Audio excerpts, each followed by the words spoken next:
Welcome to A Call to Action, a series presented by Great Eastern Radio and Brattleboro Community Television. We're covering many different topics like mental health issues to being a watchdog for those in need of help.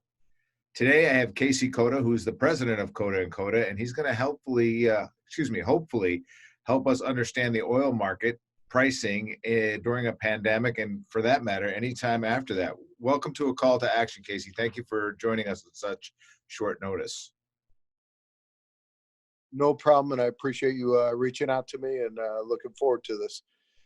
All right, so I warned you. I'm going to start off sounding really smart, and then it's all gonna go to hell in a handbasket here. All right, so negative oil. The strange sight of negative oil prices on Mondays, that's April 20th, in case just depending on when you watch this, had a late day plunge in crude future contracts that had sparked a wider cautious response in the equity market. Okay, there's where I stopped sounding smart. So help me understand exactly how that all meshes out, and what does oil have to do with the stock market? So a couple things. One, the timing when it came out for the market to come down into negative numbers. And again, this is something I've never seen. We've seen it come very low and close to zero, whether it was back in 2012 and back in the 90s. We had some moments, and then back in the early 80s where it got into the single digits. And so the tough part is that we were 2 days from when the trading month, so we're in April right now, but all oil is traded a month in advance. So it's all May at that point. So everybody's trading on May's oil today and on crude. And when that happens, they switch over today to the current month, which would be June. And so they're always a month ahead. So this is when it rolls over. So when the market hit the negative numbers, it was sort of a short-term play, and they were trying to get the people out that were long in the market. So the people that were long in the market would be your equity traders. It would be your 401ks, programs like that that have seen the stock market come down, and they're trying to find something that has value or theoretically has value so that they can protect the investments that they have in the 401ks. The problem is a lot of the traders on the oil market, NYMEX, what they try and do is make sure that most of the people that are trading are people that are going to take ownership of the oil, right? Equals issue would be people that trade in hogs and those commodities. If you're just spiking it to drive it up, it ruins the cost for the farmers who are trying to raise it, or if they tank the market, because farmers have fixed cost. And so when they find out at the end what the price is going to be, that always makes it challenging for them. So back onto the oil analogy. So what happens is they tried to force those people out that were long in the market at a number that wasn't sustainable for drilling and all that stuff. And so they forced the market even lower, which we've never seen, but it went into negative numbers. So when it got to those negative numbers, all the people that were long had to get out of the market at that point. And so then they knew that the market was going to switch over to the June print in a day and a half. And at that point, the June print was showing $22 a barrel, and where the other one was minus 40.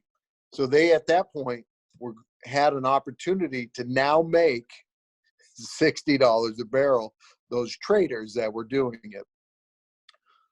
Well, as I knew it was going to creep back up. The problem is crude was at that. Nobody could take it. So it didn't matter that it was essentially free. All the storage facilities were full because, again, our economy shut down. The only amount of oil or petroleum consumption is happening just for, shipping our goods, trying to make sure we get toilet paper on the shelves and things like that. And so the tough part is that I gave an analogy earlier. It would be the equivalent of saying, I have a tree on my lawn, it's 2x4s. Okay. Well, Right. yes, the tree is free. I might pay you $10 to take it down, but you have to then take it, go get it milled, go get that produced into lumber, get it trucked back to your house. That's going to cost money to do that. And people often ask, well, why is heating oil or diesel not free, essentially? And it's because of all those things where we're talking about a crude or a hard resource, where crude is, you can't use it to do anything until you do all the refining process. So hopefully that explained a little bit of where the market was. And now we've seen that crude has gone up over $9 to $10 a barrel already. Okay. So we're Once already it switched over. or what you're saying is we're starting to rebound from that now? Yeah. So the negative numbers are gone, and they lasted about, I would say probably 16 hours. Okay. All right. Well, it got a lot of headlines for something that would just lasted 16 hours. I can tell you that. And as you You're said, right. and how long have you been doing what you've been doing? Well, I've owned the company now for about 25 years. Right. And I've been here since, working in the summertime since I was 10. So probably a good 39 years or so. And you've never And seen this? no, never seen it. It was an anomaly. In fact, the company that we talked to for hedging advice to try and make sure we can protect the product and that stuff, he's Kirk's 70 years old. He's been in the industry for 45 years. He's never seen negative numbers before. So this was I guess you could say, a perfect storm in a sense, with the economy being slowed to a halt, to where there's an overglut of product. And it was easy to have an oversupply of product because, everywhere around the world wasn't, running at normal capacity. Right. So it basically, what it boils down to, the whole negative number thing was just the lack of ability to store it someplace. Is that my Right. very general? Yes, absolutely. Okay. And so that was really the catalyst, and it was product coming in from from the Middle East. Plus, we have all of our own wells Right. in the United States, because now we are actually one of the largest oil producers in the world, above Saudi Arabia. Really? I was not aware of that. And actually, I looked at the market right now. Oil is trading at $14 a barrel now. So right there's a almost a $55 swing in what crude was at before. Right. Okay. All right. And crude, just so that we're clear, crude is literally the stuff that you see the oil rigs pumping out of the ground. Right. Okay. Right. And again, that has to go get refined, and that's that crude is the stuff that you produce gasoline from, you produce home heating oil from, you produce just anything labeled oil. Yeah.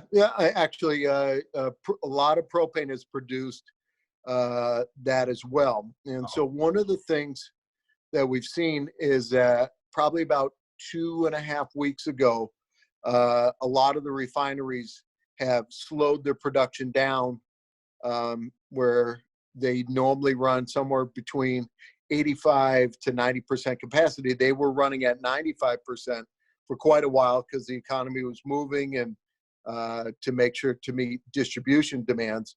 And they have cut back to close to 50% of their production.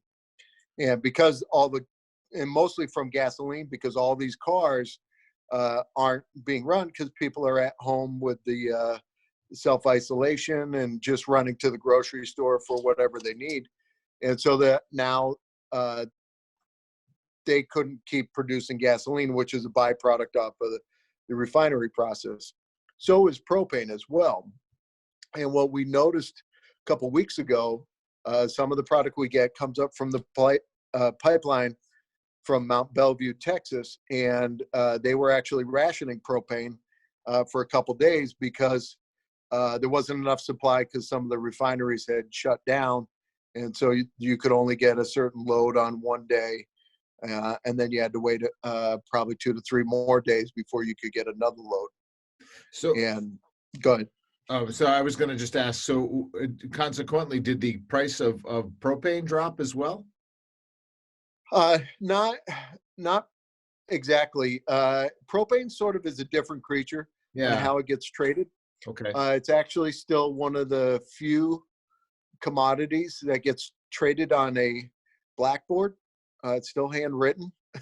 It's not on the tickers, just like so. It's not a clear trading. It's a very opaque trading where you can't see it clearly. You have to have certain people that are in there to be able to tell you what the pricing. And so it didn't necessarily come down like crude oil. Sometimes it'll trade similar to it, but then when there becomes a supply and demand issue, all bets are off. And then propane sort of it's a different creature as well. And so that started to come up. That came up about 15 cents a gallon 2 weeks ago Okay. on the wholesale end. And so there's been a lot of movement back and forth on that as well. Okay. So So you and I talked years ago, and I know that I think you were going in front of the House and Congress, and talking about how gas prices are set. So I'm just remembering a little bit of that. But I thought since I had you and we had this opportunity, we could chat about that because gasoline is well the cheapest I've seen it in a long time. But how is all this sure. pricing is set? And if, as I recall, it's all a speculative market, correct? It is. Part of it, it's not as. So when you talked before, that was with my brother, Sean Cota, when Sean was working to work with the CFTC on the Federal Trade Commission to make sure that we didn't have over speculation of the market. And so they worked really hard, and I think they came up with a better plan.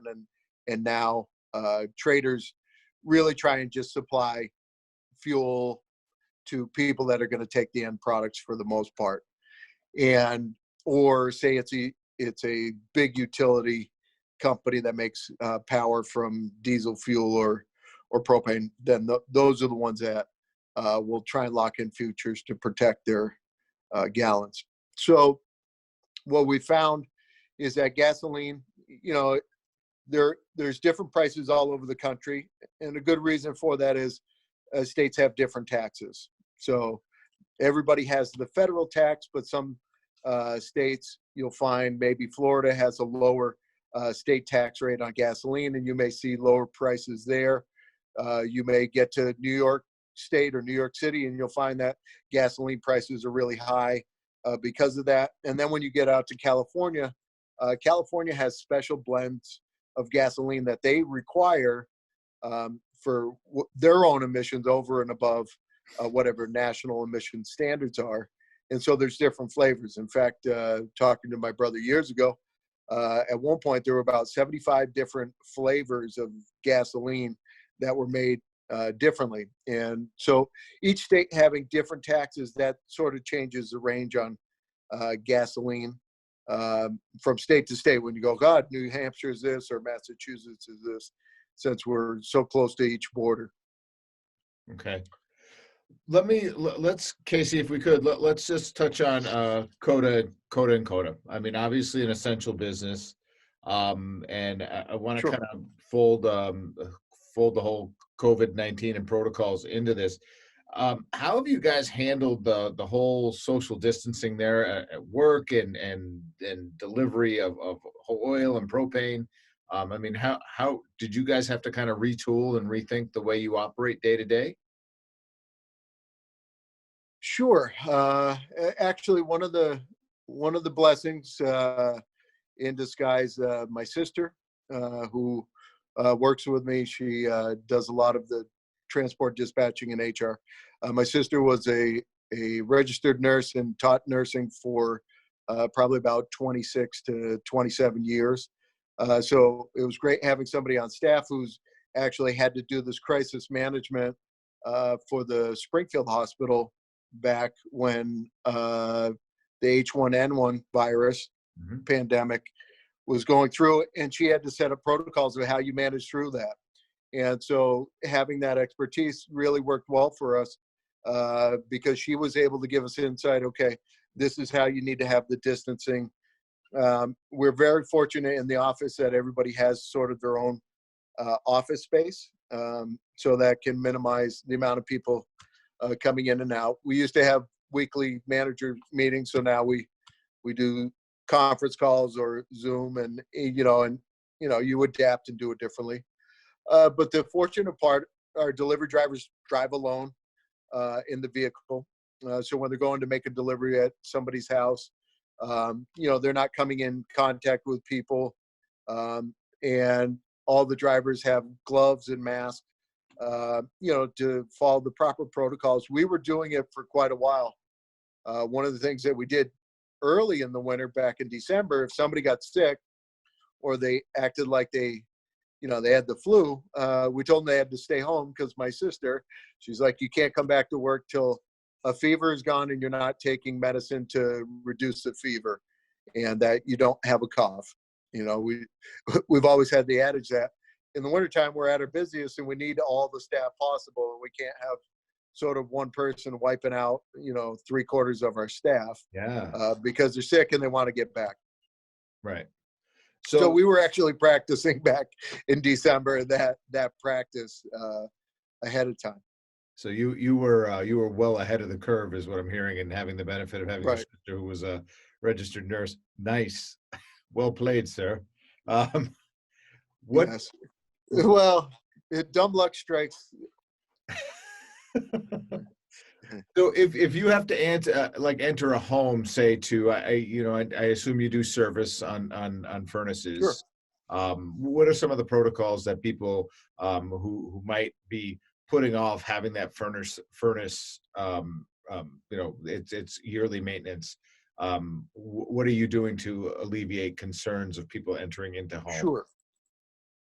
Yeah, those are good questions. And so what we try and do, and again, like anything we do, we're old Vermonters, good common sense goes a long ways. And it starts with good conversation. So we start with the customer, we call them up.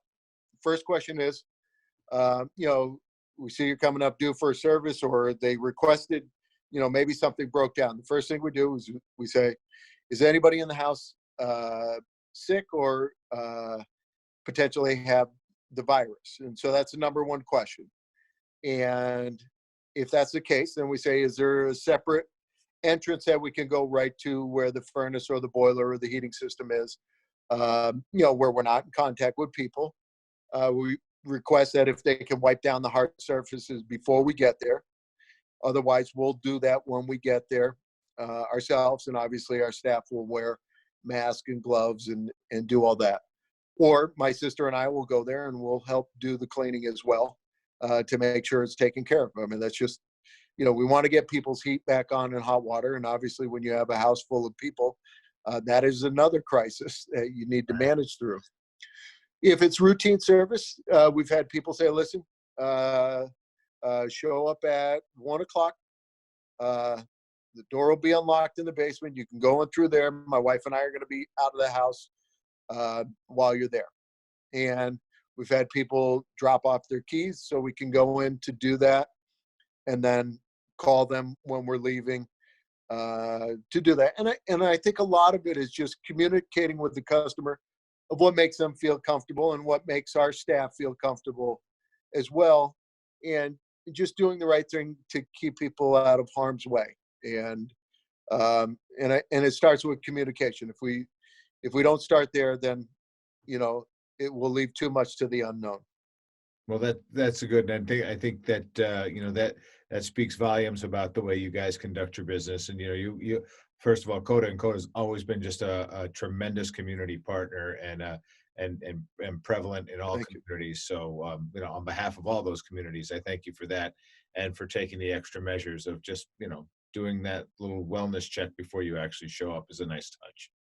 Sure. And well, thank you. And it's important, we live in a small community here, and it's important to, one, you want to make sure your customers are okay. We are concerned about everybody. We're going to see these people in the store and ready to help. I've talked to many people that have just needed a little bit of help, during these tough times, and we try and work to help them out. A local welder, had to lay his workers off, and he's working alone. And, and I said, listen, just give me a call if you need people to help. Just hold some of the pieces that you're welding. We can be there and give you a hand to do that, because obviously you need to stay in business and keep things operating. So, it's a small community. We'll see everybody all the time, and it's important to make sure everybody's okay. Yep. And that's, I think that's good on you.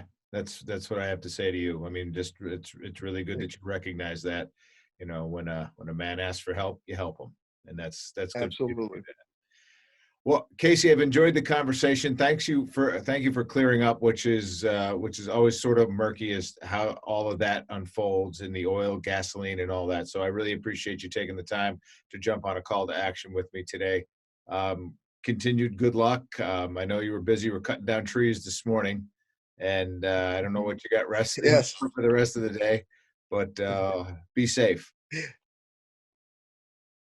Well, I appreciate it, and I appreciate the opportunity. Hopefully the explanations made things a little more clear for people. And, we're all going to get through this. We're Vermonters. We're resilient. If you live in New Hampshire, the Granite Staters are resilient as well, and just good common sense, and we'll all come out of this on the other side. We're all ready to roll up our sleeves and get back to business as usual. Good. Yep. I can't wait. Casey, again, thank you. You got it. Good luck to you. Thanks.